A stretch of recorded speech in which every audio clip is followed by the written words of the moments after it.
बिस्मिल्लाहिर्रहमानिर्रहीम। अस्सलाम वालेकुम। काफ़ी पुराने वक्तों की बात है। किसी गांव में बेशुमार ज़मीनों का मालिक एक ज़मींदार था और दो उसकी बीवियां थीं। बड़ी बीवी का सिर्फ एक बेटा था 13-14 साल का, और छोटी बीवी का भी एक ही बेटा था 4-5 साल का। बड़ी वाली बड़ी समझदार और दाना औरत थी।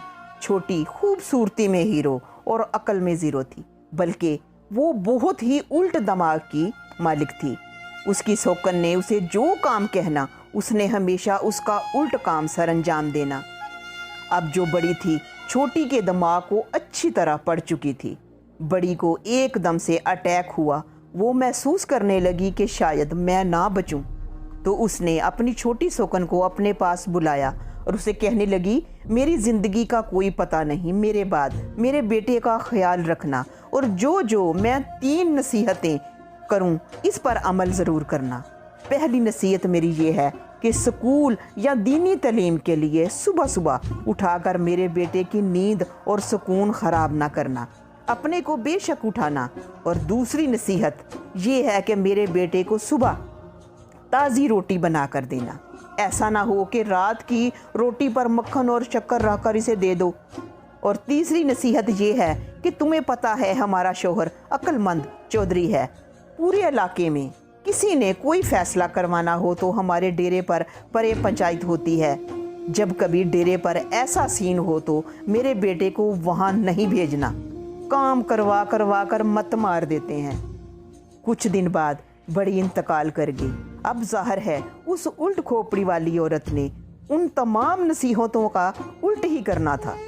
उसने अपने बेटे को सुलाए रखना और उसे सुबह सुबह उठाकर पहले मस्जिद भेजना, फिर स्कूल, अपने बेटे को ताज़ी रोटी बनाकर देनी और उसके लिए जानबूझकर रात को इजाफी रोटी बनाकर रखनी, और उसे सुबह उठाकर रात की रोटी पर मक्खन रख के देना और कहना कि चल खा के निकलता बन।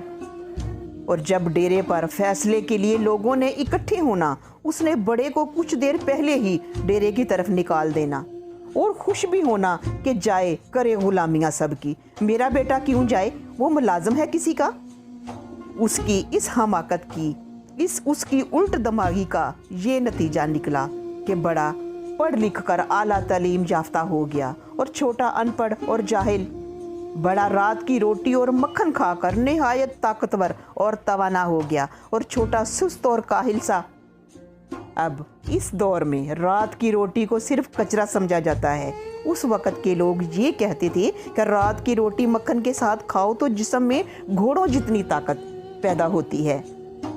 तीसरे नंबर पर उस लड़के में पंचायत के फैसले सुन सुनकर इसमें खुद फैसले करने की सलाहियत पैदा हो गई। अब बाप के आधे कामों का बोझ उसने अपने कंधों पर उठा लिया था। और अगर बाप किसी काम से गांव से बाहर भी होता, अगर कोई केस आता तो वो फैसला भी सुना देता, जिसे सब पंचायत वाले बहुत दुरुस्त समझते। अब तो हर तरफ लोग उसको चौधरी कहने लगे और उस औरत के बेटे को कोई कुछ समझता ही ना था। लेकिन ये सब कुछ उस औरत को कैसे गवारा था। अब वो मक्कारी पे उतर आई। रोज़ उसने अपने खामद को भड़काना कि तुम्हारा बेटा मेरे साथ ये सलूक करता है, मेरे साथ वो सलूक करता है, मेरे साथ बदतमीज़ी करता है। वो खुद को नवाब, हमें माँ बेटे को हकीर समझता है। अब बाप भी आहिस्ता आहिस्ता बेटे से बुग़्ज़ रखने लगा। रोज़ की टेंशन से वो तंग आ चुका था। एक दिन वो दोपहर को घर आया तो उसकी बीवी ने उसे बहुत भड़काया। तो उसने फैसला किया कि मैं बेटे को कत्ल कर दूंगा। ये सब बातें घर का मुलाजम, पुराना सा मुलाजम था, ये बातें वो सुन रहा था।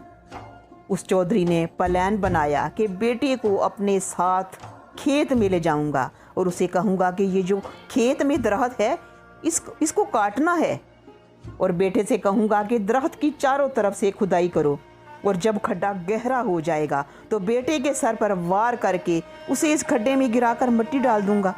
उसने कही और कुल्हाड़ी पकड़ी और बेटे को साथ लेकर घर से निकलने लगा तो उसके मुलाजम ने आकर आहिस्ता से कहा, मालिक आपका बेटा बहुत अच्छा है, कफन के कपड़े की तरह हर गुनाह के दाग से पाक है। चौधरी कुछ ना बोला। और बेटे को साथ लेकर खेत में आ गया। उसे दरख्त काटने का कहा तो बेटा बोला, अब्बा जी इसे ना काटें, दरख्त तो अच्छे होते हैं। चौधरी बोला, इसकी जगह और लगा लेंगे। बेटा बोला, अब्बा जी क्या हो गया है आपको?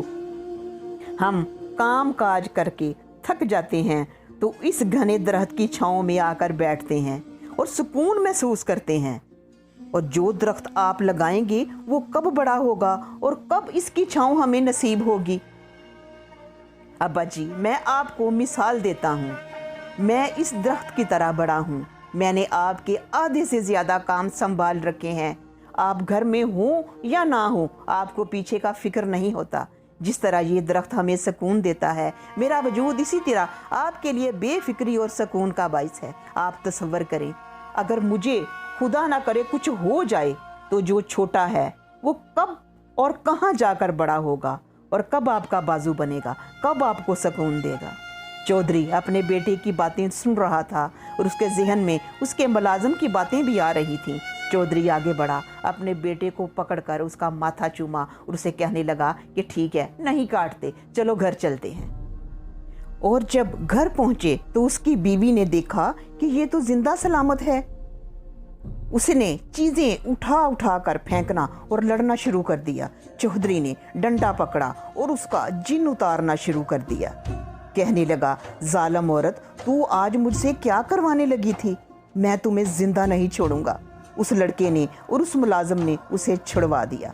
चौधरी बोला, चली जाओ, और अगर यहाँ रहना है तो मेरे बेटे की मुहाफिज बनकर रहना है। इसे अगर कांटा भी चुभा तो मैंने इसका जिम्मेदार तुम्हें समझना है।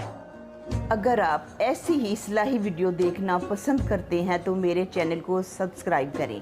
फिर किसी अच्छे टॉपिक के साथ, अच्छी वीडियो के साथ मुलाकात होगी। खुदा हाफिज़।